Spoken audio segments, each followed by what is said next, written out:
যুক্তরাষ্ট্রের বিমানবাহী রণতরী USS Gerald ফোর্ডে আগুন ধরেছে। এতে 2 সেনা আহত হয়েছেন।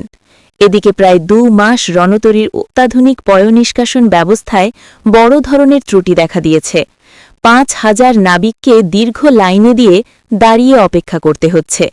মার্কিন রণতরী ইউএসএস জেরাল্ড আর ফোর্ড এখন স্বাভাবিক প্রত্যাশার চেয়ে অনেক বেশি সময় ধরে সাগরে অবস্থান করছে।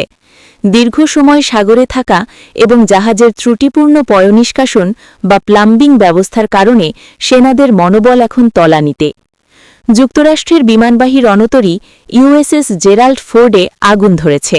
এতে 2 সেনা আহত হয়েছেন। বৃহস্পতিবার যুক্তরাষ্ট্রের সামরিক বাহিনী একথা জানিয়েছে। মার্কিন সামরিক বাহিনীর সেন্ট্রাল কমান্ড দাবি করেছে এটা যুদ্ধজনিত আগুন নয়। জাহাজের প্রধান লন্ড্রি স্পেস থেকে এই আগুনের সূত্রপাত। এতে জাহাজের প্রোপালশন প্লান্টে বা যান্ত্রিক ব্যবস্থায় কোনো ক্ষতি হয়নি। এ ঘটনায় আহত 2 সেনার অবস্থা স্থিতিশীল রয়েছে। সেন্ট্রাল কমান্ডের দাবি, রণতরীটি পুরোপুরি কার্যকর রয়েছে। রণতরী ইউএসএস জেরাল্ড এই মুহূর্তে কোথায় অবস্থান করছে তা উল্লেখ করেনি মার্কিন সামরিক বাহিনী। মার্কিন নৌবাহিনীতে যুক্ত 11টি রণতরীর মধ্যে ইউএসএস জেরাল্ড ফোর্ডকে সবচেয়ে বড় ও আধুনিক বলে বিবেচনা করা হয়। ইরান যুদ্ধে এটি মোতায়েন করা হয়েছে, তবে কৌশলগত কারণে এটা অবস্থান পরিবর্তন করে বলে জানান সংশ্লিষ্টরা। সূত্র আল জাজিরা। মার্কিন নৌবাহিনীর সর্বাধুনিক বিমানবাহী রণতরী ইউএসএস জেরাল্ড আর ফোর্ড এখন এক অদ্ভুত সংকটে।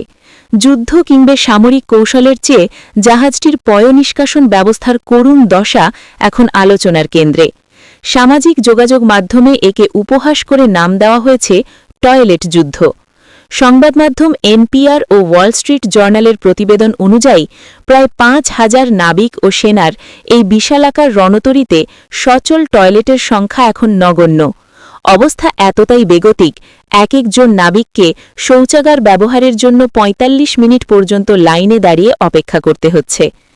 জাহাজটির অত্যাধুনিক পয়ঃনিষ্কাশন ব্যবস্থায় বড় ধরনের ত্রুটি দেখা দেওয়ার খবর গত 15 জানুয়ারি এনপিআর দিয়েছিল।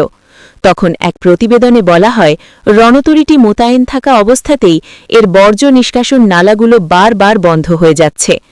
ডকইয়ার্ডে না ফেরা পর্যন্ত এটি মেরামত করা সম্ভব নয়। ফলে সাগরে থাকা অবস্থায় নাবিকদের চরম ভোগান্তি পোহাতে হচ্ছে।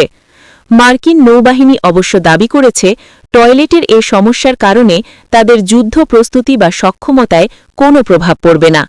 তবে শৌচাগার ব্যবহারের জন্য মার্কিন নাবিকদের এই হাহাকার ইন্টারনেটে হাসির খোরাক যোগাচ্ছে। যুক্তরাষ্ট্রের নৌবাহিনীর সবচেয়ে বড় যুদ্ধজাহাজ ইউএসএস জেরাল্ড আর ফোর্ড কয়েক মাস সাগরে থাকার পর আবারও মধ্যপ্রাচ্যের দিকে রওনা দিয়েছে, কারণ ইরানের সঙ্গে এখন সরাসরি যুদ্ধে রয়েছে যুক্তরাষ্ট্র। তবে দীর্ঘ সময় সাগরে থাকা এবং জাহাজের ত্রুটিপূর্ণ পয়ঃনিষ্কাশন ব্যবস্থার কারণে সেনাদের মনোবল এখন তলানিতে। এ খবর প্রকাশের পর সামাজিক যোগাযোগ মাধ্যম এক্সে নানা আলোচনা ও ব্যঙ্গাত্মক মন্তব্য ছড়িয়ে পড়েছে। জাহাজের অচল টয়লেট এবং সেনাদের ব্যক্তিগত জীবনের ত্যাগের বিষয়টি নিয়ে অনেকে রসিকতা করছেন। একই সঙ্গে মধ্যপ্রাচ্যে যুক্তরাষ্ট্রের দীর্ঘমেয়াদী সামরিক অবস্থান নিয়েও নেটিজেনরা বিভিন্ন প্রশ্ন তুলছেন। এই রণতরী গত জুন মাস থেকে টানা সাগরে অবস্থান করছে। প্রথমে ভূমধ্যসাগরে এবং পরে ক্যারিবীয় অঞ্চলে মোতায়েন থাকার পর এটি এখন আবার পূর্ব দিকে অগ্রসর হচ্ছে। ইরানের বিরুদ্ধে সম্ভাব্য মার্কিন সামরিক অভিযানে সহায়তা করতেই জাহাজটির মিশনের এই বারবার পরিবর্তন ও সময়সীমা বাড়ানো হয়েছে বলে ধারণা করা যায়। রণতরীটির কমান্ডার ক্যাপ্টেন ডেভিড স্কারোসি নাবিকদের পরিবারের কাছে লেখা চিঠিতে স্বীকার করেছেন যে মিশনের মেয়াদ দ্বিতীয়বারের মতো বাড়ানোয় তিনি নিজেও অবাক হয়েছেন।